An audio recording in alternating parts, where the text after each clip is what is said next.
Hai, Assalamualaikum. Hari ni saya nak share satu real feedback dari customer Akan Nafas.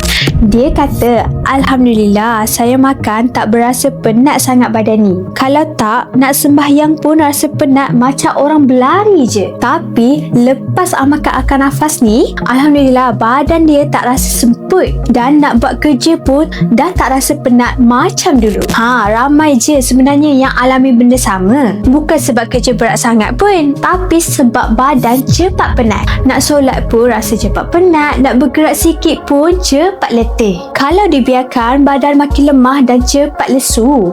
Adanya Akan Nafas ni diformulasikan khas untuk bantu tingkatkan tenaga dalaman badan, bukan bagi rasa boost sekejap, tapi bantu badan rasa lebih ringan, lebih bertenaga untuk buat aktiviti harian.